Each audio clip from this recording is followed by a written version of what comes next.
ഞാൻ BSc zoology പഠിച്ചുകൊണ്ടിരിക്കുമ്പോൾ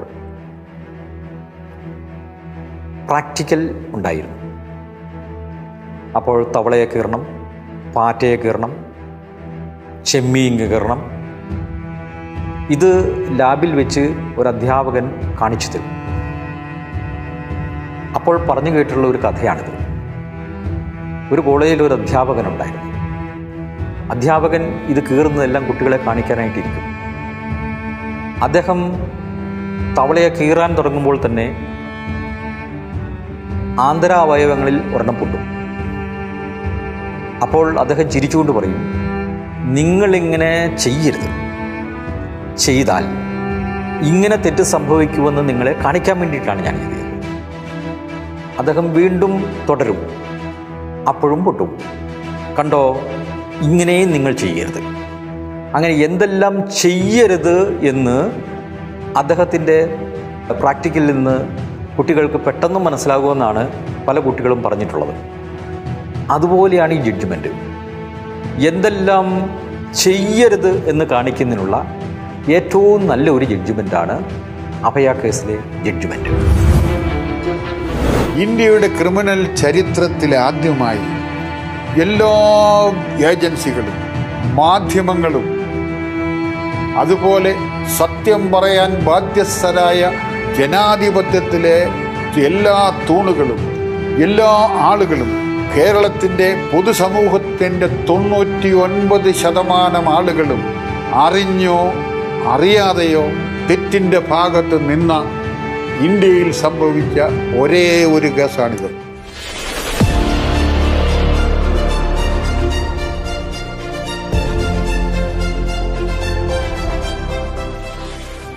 ആയിരത്തി 1992 March മാസം 27-ാം തീയതി രാവിലെ അഭയുടെ മൃതദേഹം കോട്ടയം പയസ്റ്റൻ്റ് കോൺവെൻറ്റ് ഹോസ്റ്റലിലെ കിണറ്റിൽ കാണപ്പെട്ടു. അതാണ് കേസ്. തുടർന്ന് പോലീസ് അസ്വാഭാവിക മരണത്തിന് കേസ് രജിസ്റ്റർ ചെയ്തു. കോട്ടയം വെസ്റ്റ് പോലീസാണ് അന്വേഷണം തുടങ്ങിയത്. സ്ഥലത്തെത്തിയ കോട്ടയം വെസ്റ്റ് പോലീസ് സ്റ്റേഷനിലെ ASI അഗസ്റ്റിൻ ഈ മൃതദേഹം കണ്ട് ഇൻക്വസ്റ്റ് തയ്യാറാക്കുകയും സാക്ഷികളെ കണ്ടു ചോദിക്കുകയും ചെയ്തു. ഏതാണ്ട് 2 ദിവസം കൊണ്ട് 27ഓളം സാക്ഷികളെ കണ്ടു ചോദ്യം ചെയ്ത് അദ്ദേഹത്തിൻ്റെ നിഗമനം ഇതൊരു ആത്മഹത്യയോ കൊലക്കേസോ ആകാമെന്നാണ്. അദ്ദേഹം ഒരിടത്തും ഇതൊരു ആത്മഹത്യയാക്കി തീർക്കാനോ ആത്മഹത്യയാണെന്ന് പറഞ്ഞ് അദ്ദേഹം റിപ്പോർട്ട് ചെയ്യാനോ തയ്യാറായില്ല. രണ്ടിനും സാധ്യതയുണ്ടെന്ന് പറഞ്ഞു. കാരണം മുറിവുകളുടെ നിജസ്ഥിതി നോക്കിയും അതിൻ്റെ ഗൗരവമുള്ളതല്ലെന്ന് മനസ്സിലാക്കിയും അതിൻ്റെ സിറ്റുവേഷൻസൊക്കെ മനസ്സിലാക്കി ആത്മഹത്യയാകാൻ സാധ്യതയുണ്ട് എന്നും, അതേസമയം അവിടെ സീനിൽ ചില കൊട്ട മറിഞ്ഞു കിടന്നിരുന്നു, ഒരു കോടാലി അവിടെ കിടന്നിരുന്നു, ഫ്രിഡ്ജ് തുറന്ന് കിടന്നിരുന്നു, വെള്ളക്കുപ്പി അങ്ങനെ കിടന്നിരുന്നു, അങ്ങനെയുള്ള ചില സംശയമുള്ള കാര്യങ്ങളുള്ളതിനാൽ അദ്ദേഹത്തിൻ്റെ നിഗമനം 2 കൊല്ലം നീങ്ങി. തുടർന്ന് ഈ കേസിൻ്റെ അന്വേഷണം കോട്ടയത്തെ ക്രൈംബ്രാഞ്ചിൻ്റെ CBCID വിഭാഗം ഏറ്റെടുത്തു. ക്രൈംബ്രാഞ്ചിൻ്റെ അന്വേഷണ ചുമതല DYSP സാമുവലിനായിരുന്നു. അവരെ അന്വേഷണം നടത്തി സുദീർഘമായ അവരുടെ അന്വേഷണത്തിന് ശേഷം അതേ പോസ്റ്റ്മോർട്ടം സർട്ടിഫിക്കറ്റും സാഹചര്യങ്ങളും തെളിവുകളും എല്ലാം പരിശോധിച്ച ശേഷം അവരെത്തിച്ചേർന്നത് ഇത് ആത്മഹത്യ തന്നെയാണ് എന്നാണ്.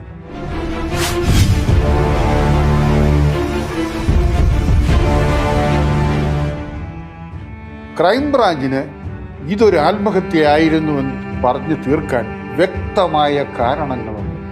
ഒന്ന്, പോസ്റ്റ്മോർട്ടം സർട്ടിഫിക്കറ്റ് പ്രകാരം it's A clear case of drowning എന്നാണ് പോസ്റ്റ്മോർട്ടം നടത്തിയ മെഡിക്കൽ ഓഫീസർ രാധാകൃഷ്ണൻ പറയുന്നത്. അഭയുടെ ശരീരത്തിൽ 6 മുറിവുകളുണ്ടായിരുന്നു. എല്ലാ മുറിവുകളും സൂപ്പർഫിഷ്യൽ, അതായത് ഒരഞ്ഞ് അല്ലെങ്കിൽ ചെറിയ മുറിവുകൾ ആയിരുന്നു എന്ന് പറയുന്നുണ്ട്. അഘാതത്തിലുള്ളതോ മരണകാരണമായോ ഒരു മുറിവും ഉണ്ടായിരുന്നതായി രാധാകൃഷ്ണൻ പറയുന്നില്ല. രാധാകൃഷ്ണൻ്റെ പോസ്റ്റ്മോർട്ടം റിപ്പോർട്ടിൽ പറയുന്ന it's a drowning due to asphyxia, അതായത് മുങ്ങി മരണമാണ്. ഈ കേസിൽ വെറ്റ് ഡ്രൗണിങ് ആണ്, അതായത് വെള്ളം കുടിച്ചുള്ള മരണമാണ്. അഭയയുടെ വയറ്റിൽ 300 ml വെള്ളം ഉണ്ടായിരുന്നു. അഭയയുടെ ലങ്സിലേക്ക് റിബ്സ് പ്രിയേഴ്സ് ചെയ്ത് റിബ്സ് മാർക്കുണ്ടായിരുന്നു. സകല ലക്ഷണവും വെള്ളം കുടിച്ച് മരിഞ്ഞതിൻ്റെ ലക്ഷണമാണെന്ന് രാധാകൃഷ്ണൻ തൻ്റെ പോസ്റ്റ്മോർട്ടം റിപ്പോർട്ടിൽ പറയുന്നു. അതിനർത്ഥം അഭയ കിണറ്റിൽ ഇറങ്ങുമ്പോൾ ബോധമുണ്ടായിരുന്നു എന്നാണ്.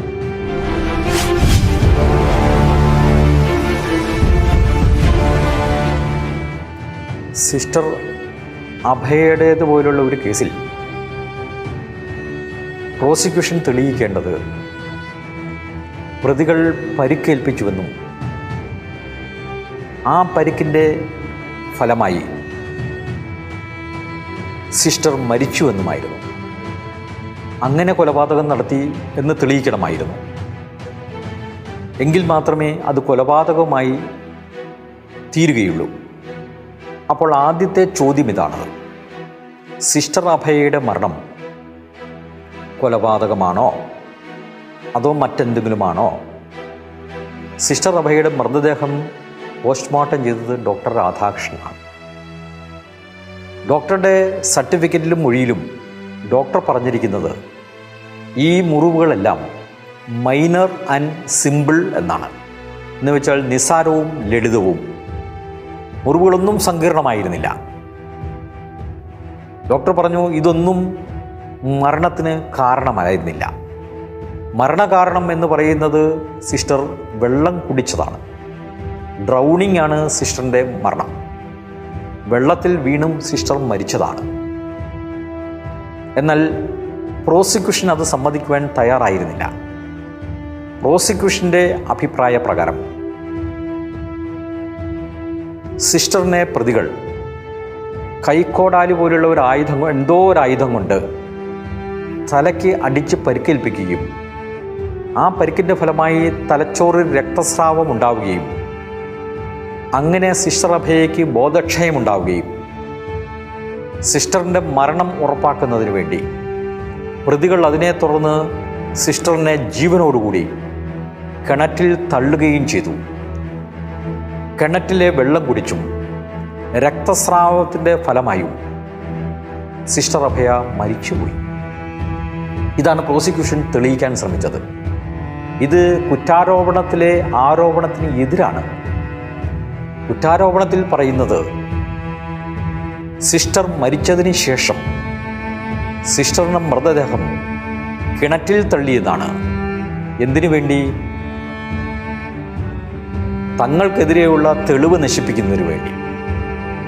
സിസ്റ്റർ അഭയയുടെ മരണം കൊലപാതകമല്ല ആത്മഹത്യയാണെന്ന് വരുത്തുന്നതിന് വേണ്ടി, പ്രതികൾക്ക് രക്ഷപ്പെടുന്നതിന് വേണ്ടി. എന്നാൽ ഇതിന് വിരുദ്ധമായിട്ട് സിസ്റ്ററെ ജീവനോടുകൂടി കിണറ്റിലെറിഞ്ഞുവെന്നാണ് CBI തെളിയിക്കാൻ ശ്രമിച്ചത് മുഴുവനും. ഇത് നമുക്ക് ഡോക്ടർ രാധാകൃഷ്ണൻ്റെ വിസ്താരത്തിൽ നിന്ന് കാണാൻ സാധിക്കും. ഡോക്ടർ രാധാകൃഷ്ണൻ അത് സമ്മതിക്കുവാൻ തയ്യാറായിരുന്നില്ല. അവസാനം തുടരെയുള്ള ചോദ്യം സഹിക്കട്ട് ഡോക്ടർ രാധാകൃഷ്ണൻ പറഞ്ഞു അങ്ങനെയും ആകാമെന്ന്. അങ്ങനെയും ആകാമെന്ന് പറഞ്ഞാൽ അത് കേസിൽ തെളിവല്ലത്. അത് വെറും ഒരു സങ്കല്പം മാത്രമാണ്, സാധ്യത മാത്രമാണത്. ആ സാധ്യത അല്ല ഈ കേസിലുള്ളതെന്ന് തെളിയിക്കേണ്ടത് പ്രോസിക്യൂഷനാണത്. അപ്പോൾ ഡോക്ടർ രാധാകൃഷ്ണൻ്റെ വ്യക്തവും കൃത്യവുമായിട്ടുള്ള അഭിപ്രായം എന്ന് പറയുന്നത് ശരീരത്ത് കണ്ട പരിക്കുകൾ മരണത്തിന് ഇടയാക്കിയില്ല. മരണത്തിന് ഇടയാക്കിയ ഏക കാരണം വെള്ളം കുടിച്ചാണ്. Drowning is the cause of death എന്നാണ് ഡോക്ടർ രാധാകൃഷ്ണൻ പറഞ്ഞിരിക്കുന്നത്. അത് സ്വീകരിക്കാതിരിക്കാൻ അദ്ദേഹത്തിൻ്റെ വിസ്താരത്തിൽ ഒന്നും നമുക്ക് കാണാൻ സാധിക്കുകയില്ല. നിങ്ങൾ വ്യക്തമായി മനസ്സിലാക്കണം, പോസ്റ്റ്മോർട്ടത്തിൽ ഒരിടത്തും സ്കള്ളിൽ ഒരു ഫ്രാക്ചർ ഉണ്ടെന്ന് പറഞ്ഞിട്ടില്ല. അതേസമയം ക്രോസ് എക്സാമിനേഷൻ മൂത്ത് വന്നപ്പോൾ ലാസ്റ്റിൽ രാധാകൃഷ്ണൻ പറഞ്ഞു ഒരു ഫ്രാക്ചർ ഉണ്ടെന്ന്. അങ്ങനെയാണ് എഴുതി വച്ചിരിക്കുന്നത് അദ്ദേഹത്തിൻ്റെ മൊഴിയിൽ. അങ്ങനെ ഉണ്ടായിരുന്നെങ്കിൽ എന്തുകൊണ്ട് അദ്ദേഹം പോസ്റ്റ്മോർട്ടം റിപ്പോർട്ടിൽ എഴുതിയില്ല? എന്തുകൊണ്ട് അവരുടെ തന്നെ CBIയിലെ ഡോക്ടർ റീപോസ്റ്റ്മോർട്ടം ചെയ്യേണ്ടത് ആവശ്യമാണെന്ന് പറഞ്ഞിട്ടും അവർ ചെയ്യാതിരുന്നത്? അപ്രകാരം ഒരു റീപോസ്റ്റ്മോർട്ടം ചെയ്തിരുമെങ്കിൽ തീർച്ചയായിട്ടും അഭയുടെ സ്കള്ളിൽ മുറിവ്, ഫ്രാക്ചർ കാണത്തില്ലെന്നുള്ള അവർക്ക് ഉത്തമ ബോധ്യമുണ്ടായിരുന്നു. അതുകൊണ്ട് മാത്രമാണ് റീപോസ്റ്റ്മോർട്ടം ചെയ്യാതിരുന്നത്. 16 കൊല്ലത്തിന് ശേഷം പ്രതിയെ അറസ്റ്റ് ചെയ്തതിന് ശേഷം രാധാകൃഷ്ണൻ തൻ്റെ മൊഴി മാറ്റിപ്പറയുകയാണ്.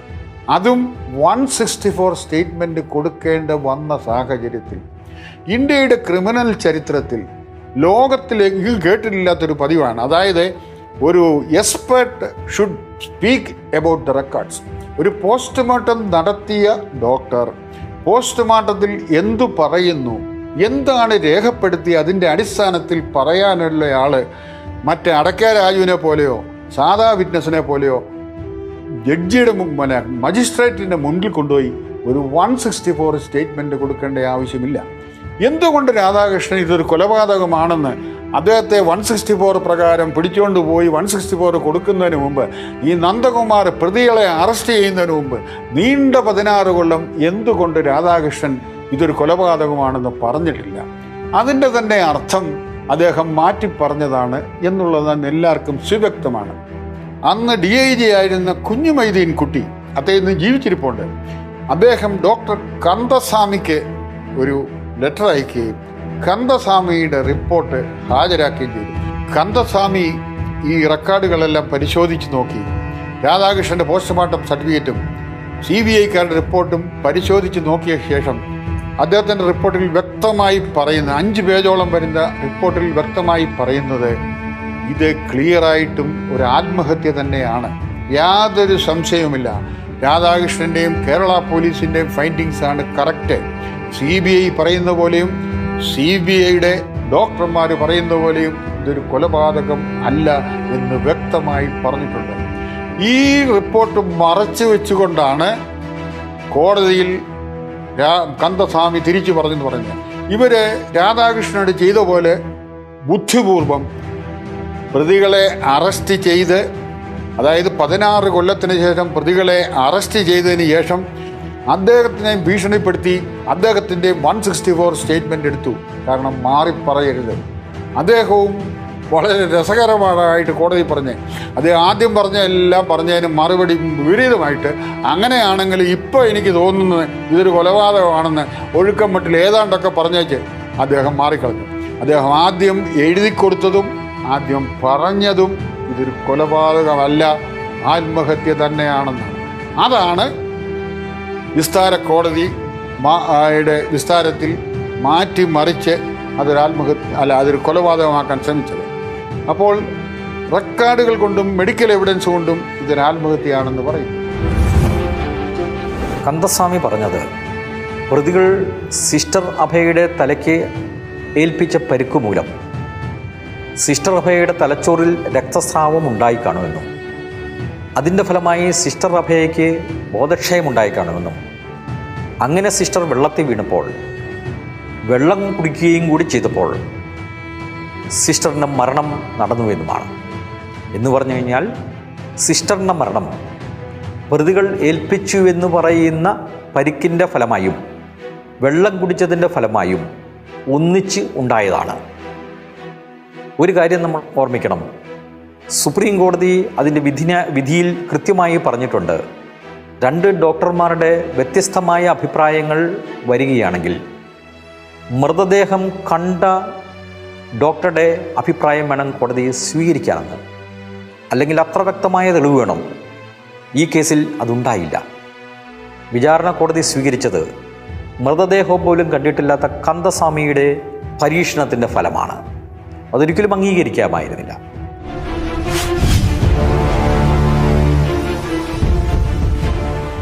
ക്രൈംബ്രാഞ്ച് എത്തിച്ചേർന്ന ഒരു കാര്യം, അഭയയുടെ അമ്മ സ്കിസോഫേനിയ എന്ന് പറയുന്ന തീവ്ര മനോരോഗത്തിന് അടിമയായിരുന്നുവെന്നും ആ മനോരോഗത്തിന് ചികിത്സയ്ക്ക് വിധേയയായിരുന്നുവെന്നും ക്രൈംബ്രാഞ്ചിൻ്റെ അന്വേഷണത്തിൽ ബോധ്യപ്പെട്ടിട്ടുണ്ട്.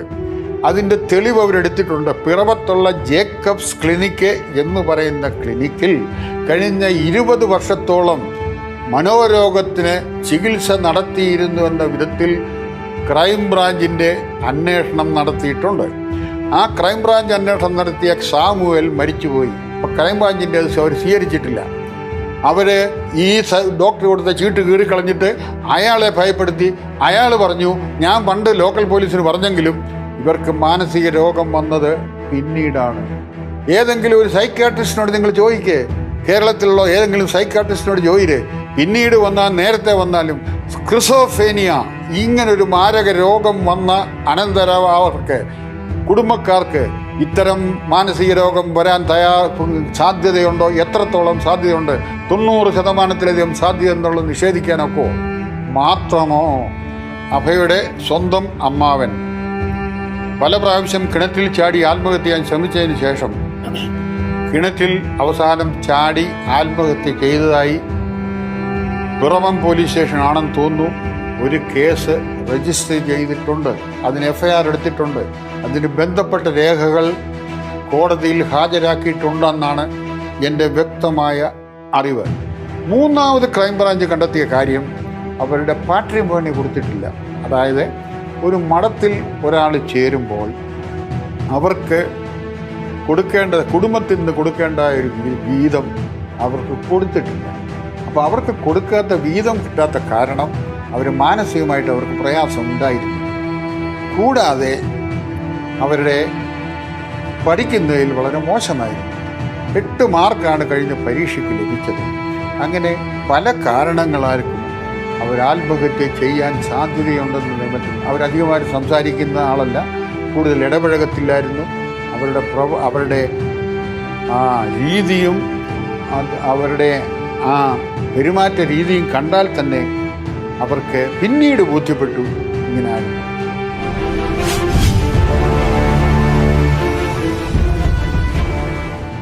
ഒരു കാര്യം പറയാനുള്ളത്, നിങ്ങൾക്ക് പലർക്കും സംശയം തോന്നുന്ന ഒരു കാര്യമുണ്ട്.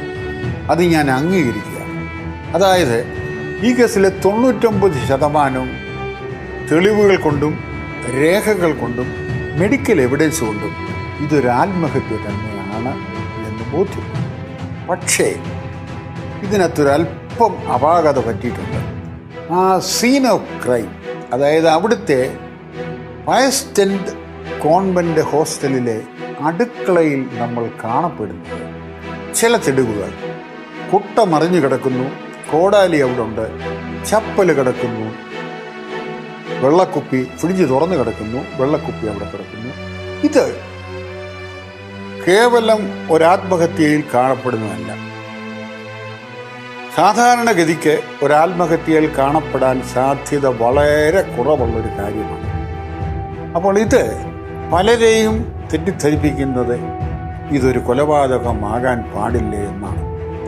ഞങ്ങൾക്കും അതിലൊരു ചെറിയ സംശയമുണ്ട്. കൊലപാതകമല്ല, മരണത്തിൻ്റെ തെളിവ് നോക്കിയാൽ 100% ഇത് ആത്മഹത്യ തന്നെയാണ്. പക്ഷേ ഈ സാധനം മാനിപ്പുലേറ്റ് ചെയ്തിട്ടുള്ളതാണെന്നാണ് ഞങ്ങളുടെ ബലമായ സംശയം. അത് സിമുലേറ്റഡ് എന്ന് പറയും. അതായത് ചിലർ സ്വന്തമായിട്ട് ഈ കൊള്ളയടിച്ചു എന്ന് വരുത്താൻ വേണ്ടി പല വലിയ കേസുകളിൽ സ്വന്തമായിട്ട് കൈയും കാലും കെട്ടിവെച്ചിട്ട് എന്നെ വരിഞ്ഞു കെട്ടിയിട്ട് ആളുകൾ ആക്രമിച്ചു, സ്വന്തമായിട്ട് മുറിവേൽപ്പിച്ചിട്ട് കൊള്ളക്കാർ വന്ന് ആക്രമിച്ചു എന്ന് പറഞ്ഞു. അതാണ് സിമുലേറ്റഡ് കേസ് എന്ന് പറയുന്നത്. അതായത് യാഥാർത്ഥ്യത്തിൽ നിന്നും സീന് പോലീസ് വരുന്നതിന് മുൻപ് സീൻ ഡിസ്റ്റർബ് ചെയ്യുകയാണ് പറയുന്നത്.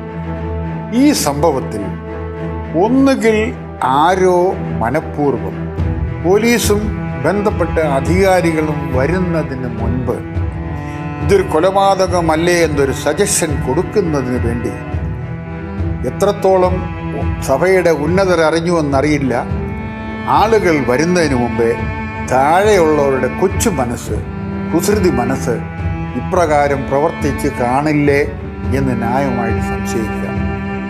അല്ലാതെ സാധാരണഗതിയിൽ ഇത്രയും ഡിസ്റ്റർബൻസ് അവിടെ ഉണ്ടാകില്ല. ഇത് യഥാർത്ഥത്തിലൊരു കൊലപാതകമാണ്, ആത്മഹത്യയാക്കി മാറ്റണമെന്നുണ്ടെങ്കിൽ നേരത്തെ ഇതെല്ലാം അങ്ങ് മാറ്റിവെച്ചാൽ പോലെ. അതായത് ഈ മറിഞ്ഞു കിടക്കുന്ന കൊട്ടയും മറിഞ്ഞു കിടക്കുന്ന കോടാലിയും ഈ പ്ലാസ്റ്റിക് കുപ്പിയെല്ലാം നേരെ എടുത്തങ്ങ് വെച്ച് കഴിഞ്ഞാൽ ഈ സംശയമൊന്നും വരത്തില്ലല്ലോ.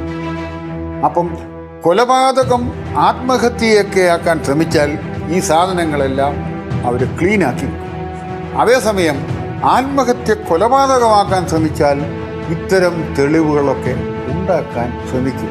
അത് ആരുടെ ഒരു കുസൃതിയോ ആരുടെ ഒരു അറിവില്ലായ്മയോ ആരുടെ ഒരു തെറ്റിദ്ധാരണ ഇതിന് പുറകിൽ പ്രവർത്തിച്ചിട്ടുണ്ടോ എന്ന് സംശയിക്കാം.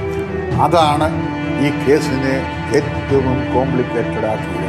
ആരിത് പിന്നിൽ പ്രവർത്തിച്ചാലും അതിൻ്റെ അനന്തരഫലങ്ങളാണ് പാവപ്പെട്ട കന്യാസ്ത്രീയും രണ്ടച്ഛന്മാരും സഹിക്കേണ്ടി വന്നത്.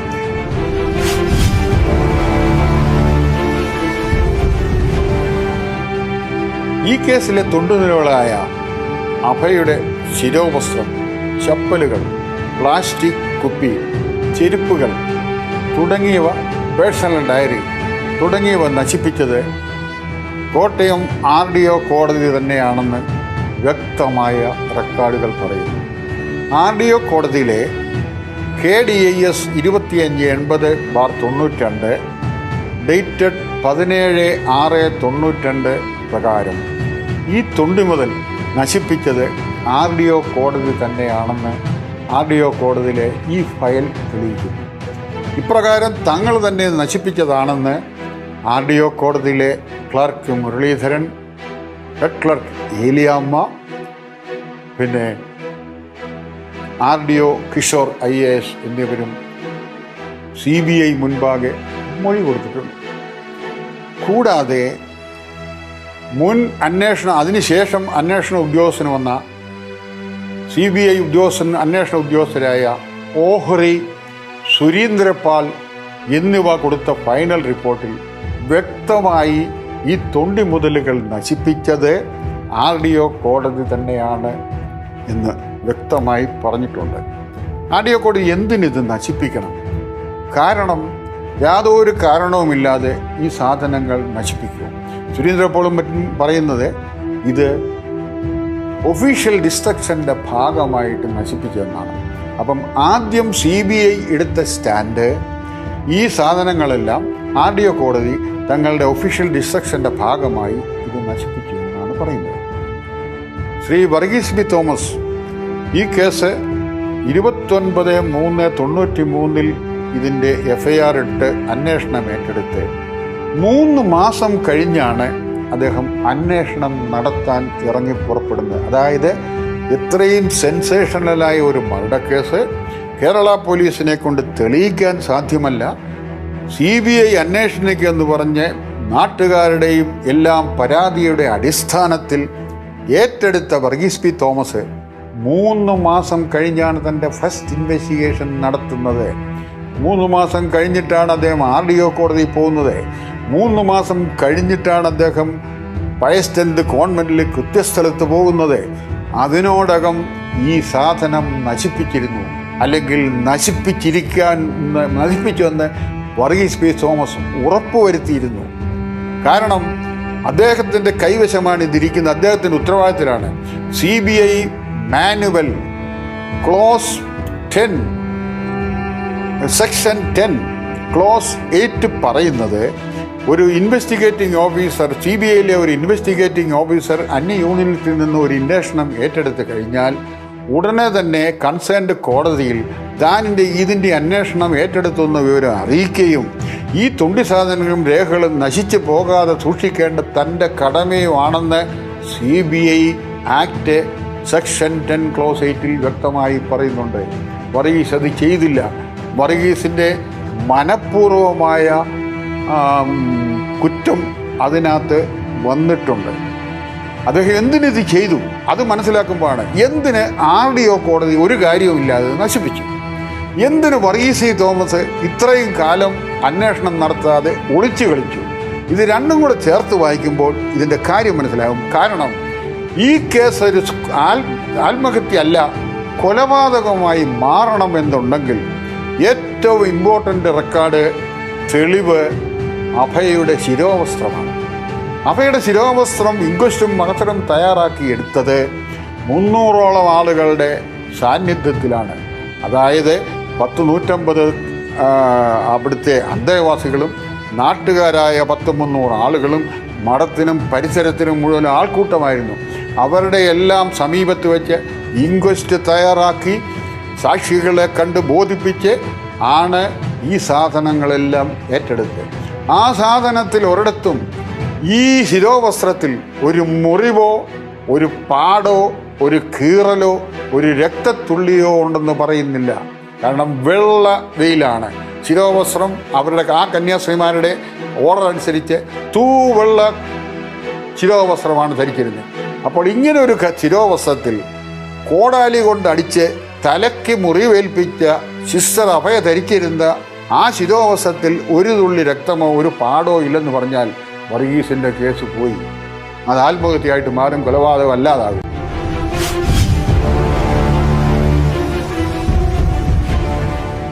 CBIയുടെ കേസ് ഇപ്രകാരമാണ്.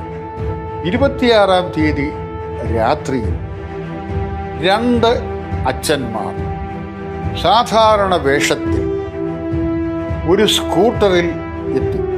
അതായത് കോട്ടൂരച്ഛൻ തൻ്റെ സ്കൂട്ടറിലും മറ്റേ അച്ഛൻ്റെ പുറകിലോ നടന്നോ വയസ്റ്റെൻഡ് കോൺവെന്റ് ഹോസ്റ്റലിനടുത്തെത്തി.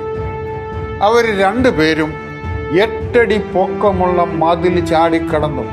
നാളെ നിങ്ങൾക്ക് ആർക്ക് വേണമെങ്കിലും കോട്ടയംകാർക്ക് ആരെങ്കിലും ഉണ്ടെങ്കിൽ, അല്ലെങ്കിൽ കോട്ടയം വയസ്റ്റെൻഡ് കോൺവെന്റ് കാണാനിടയായ ആരെങ്കിലും ഉണ്ടെങ്കിൽ ഇപ്പോഴും കാണാം 8 അടിയിലധികം പൊക്കമുള്ള ഒരു മതിലാണ് അതിനുള്ളത്. എങ്ങനെയാണ് ഈ മതിൽ ചാടിക്കടന്നതിന് പ്രോസിക്യൂഷൻ ഉത്തരമില്ല. പ്രോസിക്യൂഷൻ്റെ ജോലിയാണ് ഇത് തെളിയിക്കേണ്ടത്. അപ്പം അവിടെ പോലും കേസ് എത്തിയിട്ട് അവർ നേരെ അകത്തോട്ട് കയറുന്നതിന് പകരം, അടക്കരാജു പറയുന്നതാണ്, അവർ നേരെ പുറകിലുള്ള ഒരു സ്റ്റെപ്പേ കയറിയ 4 അടി പൊക്കമുള്ള സ്റ്റെപ്പ്, 4-5 അടിയോളം പൊക്കമുള്ള സ്റ്റെപ്പേ കയറിയിട്ട് സ്പൈറൽ ഗോമണിയിലൂടെ 4 നില കെട്ടിടത്തിൻ്റെ മുകളിലെത്തി ലൈറ്റ് അടിച്ച് കാണിച്ചു കൊടുത്ത് അടക്കരാജുവിന് ഇവരെ കാണാനുള്ള അവസരം ഉണ്ടാക്കിയ ശേഷം വീണ്ടും തിരിച്ചു വന്നു. ഒരു 2-3 പട്ടികളെ അഴിച്ചു വിട്ടിട്ടുണ്ട്. അന്യരെ ആരെ കണ്ടാലും അവർ കടിച്ചു കൊല്ലും. അതുപോലുള്ള പട്ടികളാണ് അവിടെ കിടക്കുന്നത്. ആ പട്ടി ഉണ്ടായിട്ടും ഇവരകത്തോട്ട് ചാടിക്കയറുന്നതിന് പകരം നേരെ 2 നില 4 നിലയുടെ മുകളിലേക്കാണ് പോയത്. അതിനുശേഷം വീണ്ടും സ്പൈറൽ ഗോണയിലൂടെ, അതായത് ചുറ്റിയുള്ള വളരെ വീതി കുറഞ്ഞ ഗോവണിയിലൂടെ താഴെ ഇറങ്ങി വന്ന് അടുക്കളയിലേക്ക് പ്രവേശിച്ചു. ആരെങ്കിലും അങ്ങനെ ചെയ്യുമോ? അവിഹിത ബന്ധത്തിന് പോകുന്നയാൾ എത്രയും പെട്ടെന്ന് 5 സെക്കൻഡിനകത്ത് അടുക്കളയിൽ കയറേണ്ടതിന് പകരം 15 മിനിറ്റിൽ കൂടുതലെടുത്ത് ലൈറ്റ് അടിച്ച് പരിസരം പതിച്ചു. അത് തന്നെ ഒന്നാമത്തെ തെറ്റ്. ഈ അടുക്കളയെ പറ്റി നമ്മളൊന്ന് മനസ്സിലാക്കണം. ഇതുവരെ പൊതുജനങ്ങൾ എന്താണെന്ന് മനസ്സിലായിട്ടില്ല. വയസ്റ്റെൻഡ് കോൺവെന്റ് ഹോസ്റ്റലിന് 4 നിലയാണ്. അതിൽ താഴത്തെ 3 മുകളിലോട്ടുള്ള നിലയും താഴത്തെ നില ഒരു സെല്ലാറ് പോലെയാണ്. ആ സെല്ലാറിൻ്റെ മധ്യഭാഗത്താണ് ഇതിൻ്റെ സ്റ്റെയർ കേസ്. മുകളിൽ നിന്നും താഴേക്ക് വരുന്നത് മധ്യഭാഗത്താണ്. മധ്യഭാഗത്തിറങ്ങിയാൽ തെക്ക് വശത്തേക്ക് വന്നാൽ തെക്ക് വശത്താണ് അടുക്കള. ഏതാണ്ട് മധ്യഭാഗത്തിനോടടുത്താണ് സിസ്റ്റർ സെഫി താമസിക്കുന്ന, അകത്തു നിന്ന് പൂട്ടാവുന്ന സേഫായിട്ടുള്ള ഒരു മുറി. വടക്ക് വശം ഇരുട്ടാണ്. അത് ഏതാണ്ട് 10-30 അടി നീളത്തിൽ കോറിഡോറ് വടക്കോട്ട് കിടക്കുകയാണ്. തെക്കോട്ട് കോറിഡോറ്, അതായത് സെൻട്രൽ മധ്യഭാഗത്ത് വന്നിട്ട് തെക്കോട്ട് വന്നാൽ ചാരിക്കിടക്കുന്ന അടുക്കളയുണ്ട്, ലൈറ്റുണ്ട്. അപ്പോൾ ലൈറ്റ് ഉണ്ടായിരുന്നോ ആരിട്ടെന്ന് അറിയത്തില്ല. ആർക്ക് വേണമെങ്കിൽ വെള്ളം കുടിക്കാനൊക്കെ വരത്തക്കത്തിൽ ലൈറ്റ് അടുക്കള തുറന്നു കിടക്കുകയാണ്. ആ അടുക്കളയിൽ വെച്ചാണ് ഈ 2 അച്ഛന്മാരും ഈ കന്യാസ്ത്രീയുമായിട്ട് സംഭോഗം നടത്തിയെന്ന് പറയുന്നത്. ആ അടുക്കളയുടെ വീണ്ടും തെക്കോട്ടിറങ്ങിയാൽ അടുക്കളയ്ക്ക് ഈ പാത്രങ്ങളൊക്കെ അല്ലെങ്കിൽ വിളമ്പി വെച്ച സാധനം പുറത്തോട്ടെടുക്കാനും വർക്ക് ഏരിയയിൽ നിന്ന് സാധനം ഇങ്ങോട്ടെടുക്കാനും വേണ്ടിയൊക്കെയുള്ള 2 ജനലുകളില്ലാത്ത ഓപ്പണിങ്സ് ഉണ്ട്. കൂടാതെ 2 ജനലുകളുണ്ട്. അപ്പോൾ ഇത്രയും ഓപ്പണിങ്സ് ഉള്ള ഈ അടുക്കളയുടെ വീണ്ടും തെക്കോട്ടിറങ്ങിയാൽ ഒരു ഡോറുണ്ട്. ആ ഡോറിൽ നിന്നും ഇടത്തോട്ട് കിഴക്കോട്ട് പോയാൽ, അതായത് തെക്കോട്ടിറങ്ങി ഇടതുവശം കിഴക്കോട്ട് പോയാൽ ആണ് പുറത്തോട്ടുള്ള ഓപ്പണിങ്, അതായത് അച്ഛന്മാർ കയറി എന്ന് പറയുന്ന ഓപ്പണിങ്. ആ വർക്ക് ഏരിയയിലാണ് കൊട്ട, പിന്നെ കോടാലി, ചെരുപ്പ് അല്ലെങ്കിൽ ഇത്തരം സാധനങ്ങളൊക്കെ അലങ്കോലപ്പെട്ട് കിടന്നിരുന്നു. ഒരു ചെരുപ്പ് ഫ്രിഡ്ജ് വന്നപ്പോൾ വീണ്ടും ആ മുറിയിൽ നിന്ന് വലത്തോട്ട്, അതായത് കിഴക്ക് ഭാഗത്തേക്ക് വീണ്ടും പോയാൽ അടുക്കള കഴിഞ്ഞ 2 മുറിയാണ്. ഒന്ന് വർക്ക് ഏരിയ, വലതുവശം പടിഞ്ഞാറ് ഭാഗത്തായിട്ട് ഒരു ഫ്രിഡ്ജ് വെച്ചിരിക്കുന്ന മുറി. ആ മുറിയിലാണ് ഫ്രിഡ്ജ് ഉള്ളത്. ആർക്കും മുകളിൽ നിന്നും താഴേക്ക് വന്ന് ഫ്രിഡ്ജിനടുത്തേക്ക് പോകണമെന്നുണ്ടെങ്കിൽ അടുക്കളയിൽ കയറി അടുക്കളയിൽ നിന്നും വർക്ക് ഏരിയയുടെ കഥ കറക്കി അടുത്ത വലതു ഭാഗത്തിരിക്കുന്ന ഫ്രിഡ്ജ് ഇരിക്കുന്ന മുറിയിൽ പോകണം. ഈ അഭയയും ഫ്രിഡ്ജിനടുത്ത് വരുന്നത് അടുക്കളയിൽ നിന്നുമാണ്.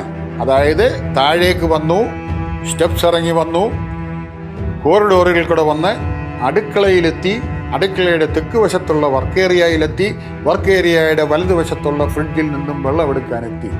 എത്തിയെങ്കിൽ അന്നേരം പുറകോട്ട് തിരിഞ്ഞു നോക്കിയപ്പോൾ അച്ഛന്മാരെയും അഭയെയും കണ്ടു എന്നാണ് പറഞ്ഞത്. അതെങ്ങനെയാണ്? അടുക്കള വഴി മാത്രമേ ഫ്രിഡ്ജിരിക്കുന്ന മുറിയിൽ പോകാൻ കഴിയുകയുള്ളൂ. എങ്കിൽ ഫ്രിഡ്ജിരിക്കുന്ന അടുക്കളയിൽ വന്നപ്പോൾ അച്ഛന്മാര് സംഭോഗം നടത്തുന്ന കണ്ടപ്പോൾ കണ്ണടച്ചോണ്ട് ഇത് കാണണ്ടെന്ന് കരുതി ഫ്രിഡ്ജിരിക്കുന്ന മുറിയിലെത്തി തിരിഞ്ഞു നോക്കിയപ്പോൾ ഇവരെ കണ്ടുവെന്നാണ് കേസ്. അതെങ്ങനെ സംഭവിക്കും? അതാണ് നമ്പർ 1 കള്ളം. വേറൊരു കാര്യം, സിസ്റ്റർ സെഫിക്ക് ഈ ഇവിടെ തന്നെ അടച്ചും അടമാനമുള്ള അകത്തു നിന്നും കുറ്റിയിട്ട് പൂട്ടാവുന്ന ഒരു മുറി ഉണ്ടായിരുന്നു. അന്നേ ദിവസം ഈ മുറിയിൽ സിസ്റ്റർ സെഫി തന്നെയായിരുന്നു. എന്തുകൊണ്ട് അച്ഛന്മാരെ ആ അടയ്ക്കാവുന്നതും അകത്ത് നിന്ന് പൂട്ടിടാവുന്നതുമായ ആ മുറി തങ്ങളുടെ സംഭോഗത്തിന് ഉപയോഗിക്കില്ല? അതൊരു ചോദ്യമാണ്. പരീക്ഷാ ദിവസമാണ്. 2:30-3 മണി മുതൽ 4 മണി മുതൽ കുട്ടികളെല്ലാം ഉണർന്നിരുന്ന് പഠിക്കുന്ന സമയമാണ്. ആരും ഈ സമയത്ത് അടുക്കളയിലേക്ക് വരും. അടുക്കള ജോലിക്കാർ രാവിലെ 5 മണിക്ക് അടുത്ത സമയത്ത് പാചകം ചെയ്യാൻ വരും. അവരും വരാൻ സാധ്യതയുണ്ട്, കുട്ടികളും വന്നു ചേരാൻ സാധ്യതയുണ്ട്. അങ്ങനെ പരീക്ഷ ഈ പ്രൊഫസർമാരായ ഈ പ്രതികൾക്കറിയാമായിരുന്നു ഇത് പരീക്ഷാ ദിവസമായിരുന്നു അറിയാമായിരുന്നു. അപ്പം എന്തുകൊണ്ട് ഈ പരീക്ഷാ ദിവസം തന്നെ തങ്ങളുടെ സംഭോഗത്തിനായി ഈ പ്രൊഫസർമാർ തിരഞ്ഞെടുത്തു? എന്തിന് അടുക്കള തന്നെ തിരഞ്ഞെടുത്തു? എന്തിന് കുട്ടികൾ 125ഓളം കുട്ടികളുള്ള സ്ഥലം തന്നെ തിരഞ്ഞെടുത്തു? എല്ലാവരും പറഞ്ഞ അമ്മമാരുടെ കോൺവെൻ്റാണ്. കോൺവെൻ്റ് അല്ല, 150 അന്തേവാസികളുള്ളതിൽ 125ഓളം പേര് നാനാജാതി മതസ്ഥരായ സ്റ്റുഡൻസും 20ഓളം കന്യാസ്ത്രീകളുമാണ്. അപ്പോൾ ഇത്രയും വിവാഹം കഴിക്കാത്ത കൊച്ചു കുട്ടികളായ പഠിച്ചുകൊണ്ടിരിക്കുന്ന പെൺകുട്ടികൾ താമസിക്കുന്ന ഒരു ഹോസ്റ്റലിലെ അടുക്കള 2 അച്ഛന്മാർ ഒരേ സമയം തങ്ങളുടെ സംഭോഗത്തിനായി തിരഞ്ഞെടുത്തു എന്ന് പറഞ്ഞാൽ, ഒരു കന്യാസ്ത്രീയുമായിട്ട് ഒരേ സമയം സംഭോഗം നടത്തുന്നതിനായി തിരഞ്ഞെടുത്തു എന്ന് പറഞ്ഞാൽ ഇതാര് വിശ്വസിക്കും? കഥ എഴുതുമ്പോൾ അതിനൊരു ഒരു ഒരു ഒരു വിശ്വസനീയത വേണ്ടേ? ഒന്നുമല്ല എസ് എൻ സ്വാമിയോടോ കെ മധുവിനോടോ ചോദിച്ചെങ്കിൽ ഇതിനേക്കാൾ എത്രയോ വിശ്വസനീയമായ ഒരു കഥ എഴുതി തരുമായിരുന്നു. മറ്റൊരു കാര്യം, ഈ സിസ്റ്റർ സെഫിയും ഊത്രക്കലച്ചനും ഒരേ ഓഫീസിലാണ് ജോലി ചെയ്യുന്നത്. അവർ ഈ മഠത്തിലല്ല. അതായത് അവർ കോളേജിനടുത്തുള്ളൊരു പ്രസ്സിൽ ജോലി ചെയ്യുകയാണ് സെഫി. അതേ പ്രസ്സിൻ്റെ ചാർജാണ് ഊത്രക്കലച്ചൻ. അവർ മിക്കവാറും സമയത്ത് 8-9 മണിക്കൂറോളം അവരുടെ ഓഫീസിൽ പ്രസ്സിൽ ജോലി ചെയ്യുന്നു. ഇവർക്ക് വേണമെന്നുണ്ടെങ്കിൽ എപ്പോൾ വേണമെങ്കിലും അവിടെ വെച്ച് സംഗമിക്കുവാനുള്ള സ്വാതന്ത്ര്യവും അതിനുള്ള സൗകര്യമുണ്ട്. കൂടാതെ അവർക്കെപ്പം വേണേ പുറത്തു പോകാം. കോട്ടൂരച്ഛന് സ്വന്തമായ ഒരു ഫിയറ്റ് കാറുണ്ട്. അദ്ദേഹം നന്നായിട്ട് ഡ്രൈവ് ചെയ്യും. അദ്ദേഹം ഷർട്ടിട്ടുണ്ടൊക്കെ ഇറങ്ങിക്കഴിഞ്ഞാൽ കോമളനാണ്, സുന്ദരനാണ്. ഒരച്ഛനാണെന്ന് ആരും പറയത്തില്ല. അത്ര സുന്ദരനായും സുമുഖനുമായൊരു വ്യക്തി. ഇവർ വിചാരിച്ചിരുന്നുവെങ്കിൽ ആ കാറിൽ ഇവർക്ക് എങ്ങോട്ട് വേണേ സാരിയൊക്കെ കൊടുത്ത് സുന്ദരമായ അല്ലെങ്കിൽ ചൂരിദാറിട്ടുകൊണ്ട് ഏതൊരു ഹോസ്റ്റലിലോ ഏത് തേക്കടിക്കോ ഏതെങ്കിലും സുവാസ കേന്ദ്രത്തിലോ പോയി അവരുടെ ആഗ്രഹം സഫലീകരിക്കാമായിരുന്നു. എന്തിന് മഠത്തിലെ അർദ്ധരാത്രിക്ക് ചാടിക്കയറാൻ പോയി? മഠത്തിൽ എല്ലാവരും ധരിച്ചിരിക്കുന്ന ഏത് സമയത്തും അച്ഛന്മാർക്ക് ഇത് കയറാനുള്ള സ്ഥലമാണ്. അങ്ങനല്ല, രാത്രി 8 മണി കഴിഞ്ഞാൽ 7-7:30 കഴിഞ്ഞാൽ ആർക്കും പ്രവേശനമില്ല. അത് പൂട്ടിക്കെട്ടി താക്കോല് മദർ സുപ്പീരിയറിൻ്റെ അവിടെ വെച്ചിരിക്കും. അത് കഴിഞ്ഞിട്ട് ഇത് ആർക്കും കയറാൻ സാധ്യമല്ല. അല്ല, ചുമ്മാ ചാടി കയറാവുന്ന ഒരു സ്ഥലമല്ല. അതിനുശേഷം അങ്ങനെയാണ് ഈ ഹോസ്റ്റല്. രാത്രിയിൽ ആരെങ്കിലും ഇത്രയും സൗകര്യമുള്ളപ്പോൾ ആരെങ്കിലും ചാടി കയറുമോ?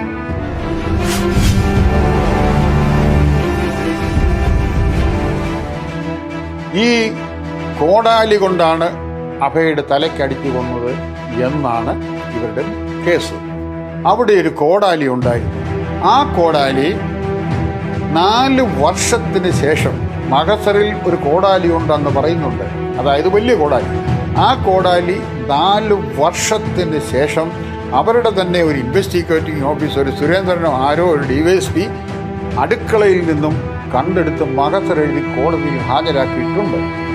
ആ കോടാലി RK ശേഖർ എന്ന് പറയുന്ന അവരുടെ തന്നെ, അതായത് CBIയുടെ ഒരു ഡോക്ടറെ കണ്ട് ചോദിച്ചപ്പോൾ ഡോക്ടർ പറഞ്ഞു, ഈ കോടാലി കൊണ്ട് ഈ മുറിവ് ഉണ്ടാക്കാൻ സാധ്യമല്ല. അത് 4 വർഷത്തിന് ശേഷമാണ്. 4 വർഷത്തോളം ഈ കോടാലിയുമായിട്ട് അവർ നടന്നു.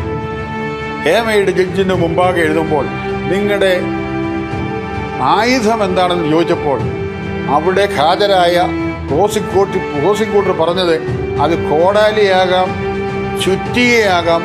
കോടാലി ചുറ്റിക എന്നൊരു പുതിയൊരു ഒരു ആയുധത്തിൻ്റെ പേരും പറഞ്ഞു. അതായത് 17 കൊല്ലം കഴിഞ്ഞ് 7 അന്വേഷണ ഉദ്യോഗസ്ഥരുടെ ഏതാണ്ട് 30ഓളം പേർ അന്വേഷണം നടത്തിയ കേസിൽ 17 കൊല്ലം കഴിഞ്ഞ് ഈ കേസ് ഹൈക്കോടതി മുമ്പാകെ വന്നപ്പോൾ ജഡ്ജി ചോദിക്കുന്നത് എന്ത് ആയുധമാണെന്ന് പറഞ്ഞതിന് 17 വർഷം കഴിഞ്ഞിട്ട് പ്രതികളെ അറസ്റ്റ് ചെയ്തതിന് ശേഷം പോലും കോടാലിയാണോ ചുറ്റികയാണോ എന്താണെന്ന് അവർക്കറിയത്തില്ല. അപ്പോൾ ഇതാണോ അന്വേഷണം? അതിൽ നിന്ന് തന്നെ മനസ്സിലാക്കാം ഇവർക്കിത് കൊലപാതകമാണെന്നുള്ളതിനെക്കുറിച്ചോ ആയുധം എന്താണെന്നതിനെക്കുറിച്ചോ യാതൊരു വിവരവും ഇല്ല. ഒരു കാര്യം വളരെ വ്യക്തമാണ്. സിസ്റ്റർ അഭയയുടെ മരണകാരണം വെള്ളം കുടിച്ചാണെന്ന് മാത്രമേ ഈ കേസിൽ തെളിവുള്ളൂ. പ്രതികൾ ഏൽപ്പിച്ചതെന്ന് പറയുന്ന പരിക്കിൻ്റെ ഫലമായിട്ട് അല്ല സിസ്റ്റർ മരിച്ചിട്ടുള്ളത്. അപ്പോൾ പ്രതികൾ പരിക്കേൽപ്പിച്ചു എന്ന് വിചാരിച്ചാൽ പോലും മരണകാരണം അതല്ല. അപ്പോൾ യഥാർത്ഥത്തിൽ സിസ്റ്റർ അഭയ്ക്ക് ഏറ്റ പരിക്ക് എപ്പോൾ സംഭവിച്ചതാണെന്ന് പ്രോസിക്യൂഷൻ തെളിയിക്കേണ്ടതായിരുന്നു. എന്ന് വെച്ചാൽ സിസ്റ്റർ അഭയയുടെ ശരീരത്ത് കണ്ട പരിക്കുകൾ പ്രതികൾ ഏൽപ്പിച്ചതാണെന്ന് തെളിയിക്കേണ്ടതായിരുന്നു. ഇത് പ്രതികൾ ഏൽപ്പിച്ചതാണെന്ന് കണ്ടിട്ടില്ല. ഇത് കിണറ്റിൽ വീണപ്പോൾ സംഭവിച്ചത് ആയിരിക്കാം എന്നുള്ള പ്രതിഭാഗം വാദത്തിന് എതിരായി യാതൊന്നും കൊണ്ടുവരാൻ സാധിച്ചിട്ടില്ല. അപ്പോൾ യഥാർത്ഥത്തിൽ സിസ്റ്റർ അഭയയുടെ ശരീരത്ത് കണ്ട പരിക്ക് എങ്ങനെ ഉണ്ടായി എന്ന് കോടതി വിധിയിൽ ഒരിടത്തും പറഞ്ഞിട്ടില്ല. ഡോക്ടർ രാധാകൃഷ്ണനെ പ്രോസിക്യൂട്ടർ വിസ്തരിച്ചപ്പോൾ കൈക്കോടാലി പോലുള്ള ഒരു ആയുധം കൊണ്ടാണോ സിസ്റ്റർ അഭയയുടെ തലയിൽ കണ്ട പരിക്ക് ഉണ്ടാക്കിയതെന്ന് ചോദിച്ചിട്ടുണ്ട്. ഡോക്ടർ പറഞ്ഞു, CBI അദ്ദേഹത്തെ ചോദ്യം ചെയ്തപ്പോൾ കൈക്കോടാലി പോലുള്ള ഒരായുധം കാണിച്ചു തന്നിരുന്നു. ഏതായാലും അത് കൈക്കോടാലി ആയിരുന്നല്ല എന്നുള്ളത് വ്യക്തമാണ്. കാരണം ഒരു ഫോറൻസിക് വിദഗ്ധനും പോലീസ് സർജനുമായിരുന്ന ഡോക്ടർ രാധാകൃഷ്ണന് ഒരു കൈക്കോടാലി കണ്ടാൽ തിരിച്ചറിയാൻ പാടില്ല എന്ന് നമുക്ക് വിചാരിക്കാൻ വയ്യ. അപ്പോൾ മറ്റെന്തോ ആയുധമാണ് അദ്ദേഹത്തെ കാണിച്ചത്. ഈ കൈക്കോടാലിയുടെ കൈകൊണ്ട് അടിച്ചു എന്നാണ് പ്രോസിക്യൂഷൻ തെളിയിക്കാൻ ശ്രമിച്ചത്. കാരണം മെറ്റൽ ഭാഗം കൊണ്ട് അടിച്ചു കഴിഞ്ഞാൽ തലയിൽ കണ്ട് പരിക്കല്ല ഉണ്ടാകേണ്ടത്, എക്സ്റ്റൻസീവ് ഡാമേജ് ഉണ്ടാകണം. അതില്ലാത്തത് കൊണ്ടാണ് കൈക്കോടാലിയുടെ കൈ കൊണ്ടാണ് പ്രതികൾ സിസ്റ്റർ അഭയെ അടിച്ചതെന്ന് തെളിയിക്കാൻ CBI ശ്രമിച്ചത്. കേരളത്തിലുള്ള എല്ലാവർക്കും അറിയാം, ഒരു കൈക്കോടാലി എന്ന് പറയുന്നത് അങ്ങേയറ്റം ഒരടി നീളമുള്ള സാധനമാണത്. അതിൻ്റെ ഭാരം മുഴുവനും അതിൻ്റെ മെറ്റൽ ഭാഗത്തിലാണ്. അത് മെറ്റൽ ഭാഗത്ത് പിടിച്ച് അതിൻ്റെ കൈ കൊണ്ട് എങ്ങനെ അടിക്കാൻ സാധിക്കും? പ്രായോഗികമായിട്ട് ബുദ്ധിമുട്ടാണത്. മാത്രമല്ല, ഡോക്ടർ രാധാകൃഷ്ണനെ കാണിച്ചു എന്ന് പറയുന്ന ആയുധം CBI കോടതിയിൽ ഹാജരാക്കിയില്ല. അപ്പോൾ എന്താണ് കാണിച്ചതെന്നറിയില്ല, എന്താണ് CBI പിടിച്ചെടുത്തതെന്നറിയില്ല. ഇതൊന്നും അറിയാതെ വിദഗ്ധനെ കാണിച്ചു എന്ന് പറയുന്ന ആയുധം കോടതിയിൽ പോലും ഹാജരാക്കാതെ ഒരു പുകമറ സൃഷ്ടിക്കാനാണ് CBI ശ്രമിച്ചത്. ഡോക്ടർ രാധാകൃഷ്ണൻ്റെ മൊഴിയിൽ ഒരിടത്തും ഇങ്ങനെ കൈക്കോടാലി കൊണ്ടടിച്ചാൽ ഈ പരിക്കുണ്ടാകാമെന്ന് കൃത്യമായി പറഞ്ഞിട്ടില്ല. അപ്പോൾ CBIയുടെ ശ്രമം യഥാർത്ഥത്തിൽ ഇവിടെ പരാജയപ്പെടുകയാണ് ചെയ്തത്. CBI തെളിയിക്കാൻ ശ്രമിച്ച എല്ലാ കാര്യങ്ങളിലും അവർ പരാജയപ്പെട്ടു. എങ്ങനെയാണ് പരിക്കേൽപ്പിച്ചതെന്ന് തെളിയിക്കാൻ അവർക്ക് സാധിച്ചില്ല. കൈക്കോടാല കൊണ്ട് ഉള്ള പരിക്കാണെന്ന് തെളിയിക്കാൻ അവർക്ക് സാധിച്ചില്ല. കിണറ്റിൽ വീണപ്പോൾ ഉണ്ടായ പരിക്കുകൾ അല്ല സിസ്റ്ററിൻ്റെ അഭയയിൽ കണ്ടതെന്ന് തെളിയിക്കുന്നതിന് CBIക്ക് സാധിച്ചില്ല. അപ്പോൾ മരണം ഒരു കൊലപാതകമാണെന്ന് തെളിയിക്കാൻ CBI അപ്പാടെ പരാജയപ്പെട്ടു. മരണം ഒരു കൊലപാതകമാണെന്ന് തെളിയിച്ചാൽ മാത്രമേ ആരാണ് അല്ലെങ്കിൽ പ്രതികളാണോ ഇത് ചെയ്തതെന്നുള്ള ചോദ്യത്തിന് പ്രസക്തിയുള്ളൂ. ഈ പ്രസക്തി ഒന്നുമില്ലാതെയാണ്, പ്രതികളാണ് ചെയ്തതെന്ന് പോലും തെളിവില്ലാതെയാണ്, പ്രതികൾക്കെതിരെ സ്വീകാര്യമല്ലാത്ത സാഹചര്യ തെളിവുകൾ വെച്ചാണ്, സാഹചര്യ തെളിവുകൾ ശരിയാണെന്ന് വിചാരിച്ചാൽ പോലും മരണവുമായി ബന്ധപ്പെടുത്താൻ വയ്യാത്ത സാഹചര്യത്തിലാണ് കോടതി കണ്ടെത്തിയത് ഇത് കൊലപാതകമാണെന്നും പ്രതികളാണ് അതിന് കാരണമായിട്ടുള്ള പരിക്കുകൾ സിസ്റ്റർ അഭയയിൽ ഏൽപ്പിച്ചതെന്നും. ഈ കണ്ടെത്തൽ തികച്ചും അടിസ്ഥാനരഹിതമാണ്. ശാസ്ത്രീയമായ ഒരു അടിസ്ഥാനവുമില്ലാത്ത തെളിവിൻ്റെ അടിസ്ഥാനത്തിലും സിസ്റ്റർ അഭയയുടെ മരണം കൊലപാതകമാണെന്ന് തെളിയിക്കാൻ മതിയാവാത്ത ചില സാഹചര്യങ്ങളുടെ അടിസ്ഥാനത്തിലുമാണ് പ്രതികൾ സിസ്റ്റർ അഭയയെ അടിച്ചു പരിക്കേൽപ്പിച്ചുവെന്നും അതിൻ്റെ ഫലമായി സിസ്റ്റർ അഭയ മരിച്ചുവെന്നും കോടതി കണ്ടെത്തിയിരിക്കുന്നത്. ഇത് ഒരു തരത്തിലും നിലനിൽക്കുന്ന ഒരു കണ്ടെത്തൽ അല്ല. അപ്പോൾ CBI പരാജയപ്പെട്ടത് സിസ്റ്റർ അഭയയുടെ മരണം കൊലപാതകമാണെന്ന് തെളിയിക്കുന്നതിലും അതിന് കാരണം സിസ്റ്ററിൽ കണ്ട പരിക്കുകളാണെന്നും അത് ഏൽപ്പിച്ചത് പ്രതികളാണെന്നും എന്നുള്ള കാര്യമാണ്. ഇത് മൂന്നും തെളിയിക്കാതെ എങ്ങനെ കൊലപാതക കുറ്റത്തിന് പ്രതികളെ ശിക്ഷിക്കാൻ സാധിക്കും? പക്ഷേ അതാണ് ഈ വിധിയിൽ സംഭവിച്ചിരിക്കുന്നത്.